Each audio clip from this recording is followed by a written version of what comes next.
Alright, I'm gonna start uploading some stories about what I used to get up to in my past life. One, first of all, because I've told them a few times, and some are funny, some are a good laugh, but some are quite nuts. I'm very fortunate to be alive right now, and I've told this story recently, and I thought, yeah, I'll bang this on YouTube. So basically, I was on heroin, crack cocaine for a long time, many years, nearly 10 years. I've been to 5 rehabs. I had a pretty rough time with it. Like I lost everything. But when I was still using, when I was a junkie, I remember once me and my pal. I won't use any names, but me and my pal had gone to score, gone to buy some gear off our usual guy. We were pals with him, and it was in a flat in Middlesbrough, north of England, in Borough. We call it Borough. So we'd gone to Borough this day, and we'd gone to score, and this our pal were there, and we were basically there for 2 days because we ended up smoking loads of crack. And while we were there, we give one of the geezers a lift. Uh, he just wanted a lift, but he was going to burgle a shed in someone's house. So I dropped him off. They ended up robbing this shed and a load of gear out of it, and then he went back afterwards because there's no one in the house. He robbed a few things out of the house. So anyway, it's is it a long story? I don't know. It might be a long story, but anyway, I'm just giving it gist of what happened. So we goes back to this flat. We didn't rob it. We just give the geezer a lift line. But in this flat, anyway, there was a problem with his usual supplier for the gear.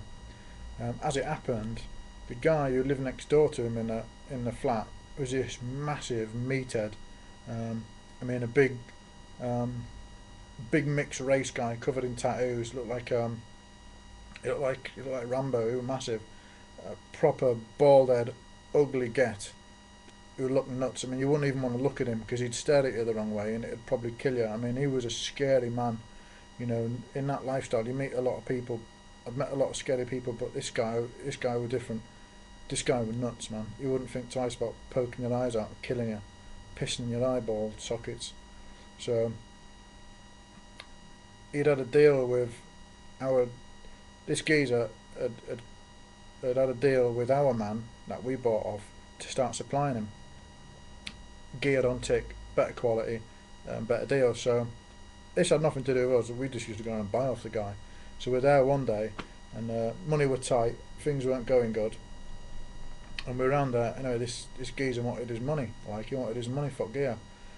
So the guys who we bought off, they'd been caning it. Right, they hadn't been selling half as much as they should have done. So we happened to be around there when this geezer come knocking at the door for his money.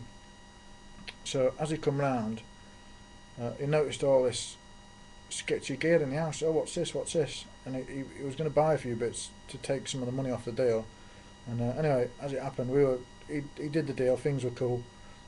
So the guys weren't too worried about the gear. So ended up doing a bit more, wasting more gear, not selling it because they thought they'd paid him off all right. So this guy, this nutter, comes back later on and says, "Here you've robbed my mate's house, right? And he's worse than me." So we were sat watching thinking, "I'm glad I weren't you, mate." So anyway, the kid who was scoring off says, "Listen, don't worry about it, right? We'll give him all his gear back and we'll drop him a couple of K, a couple of grand just to keep him sweet, like, yeah." And the guy was cool with that. Yeah, yeah, man, alright. He says, "That's good, that's good." So he says, "How much gear you got left?" He says, "I don't know, let me have a look." So anyway, he starts looking around for gear and he can't find it. So this meathead says, "Oh, well, I'll wait here till you find it then." So anyway, we couldn't find the gear anywhere. So we're trapped in this house, and this meathead says, "Right, I'm coming back in 1 hour. Right, if you haven't found this gear, okay, I'm going to break everyone's leg in this room, and those of you that I don't like, I'm going to snap your arms as well." And he wasn't messing around. So he stood his mate on the door outside and says, "Ain't no one leaving. We're in a block of flats high up. There was no way out. There was one door out of the place. So we're trapped now in this gaff, and we're trapped with these guys. This ain't got nothing to do with us." So anyway, we're in this house, in this flat, and we start searching everywhere. And we're all convinced someone in the room's pinched it. And then I think there was 9 or 10 of us in the room. So we're all sat in this proper stinking horrible flat, right? And the guy next door is going to break all of our legs, might kill one of us, and snap our arms. So we've got a right flap on now. I mean, this is a serious job. And his mate sat on the door. So we searched the flat up and down. We can't find it anywhere. And everyone's starting to accuse each other now. You pinched it, you this, you that, and all the other. So eventually one of them comes up with the idea. Well, one of them says someone's plugged it. They've stuck it up the bum. They've put it up their arse, like, 'cause best way to stash your gear, you know. So, so we're convinced, or this guy's convinced, whose flat it is that's selling it. He says someone in this room has got that gear up their arse, and we're going to find it. So we ends up in this flat laying out newspaper all over the floor, and everyone had to take a crap on the floor in front of everyone else to prove they hadn't got the gear plugged. And I tell you what, we were a couple of us rattling and ill because we've been panicking looking for gear, and if you can you can't imagine what it were like. There were 9, 10 guys squatting it. You can't take a crap anyway when you're on gear. You're always constipated. So we're taking a crap on the floor, and when you take a crap, you can't help but like take a piss as well. So the floor is, this room is stinking now.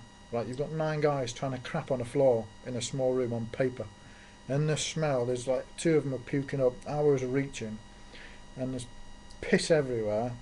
I wouldn't even say crap because you just can't crap, but there's nuggets all over the floor. It was horrendous, and I'm sat there thinking, man alive, I'm crapping all over the floor. There were no bog roll, there's puke everywhere, and some guy's about to come round in 20 minutes, punch my face in, break my arm and one of my legs, and I want nothing to do with this, right? And he was having none of it, you know. He wasn't letting no one go. So I don't care who you are. If you're in this flat, you're to do with it. So we're all sat there starting to flap, and one of the boys, this geezer comes knocking. One of the boys starts crying when this guy's there. Right, who's first? He says, starts rolling his sleeves up, and then he grabs one of the guys, fires him across the room into the telly in the video. When he smashes into the telly in video, he knocks it all flying. The video door, out comes flying a bag full of gear.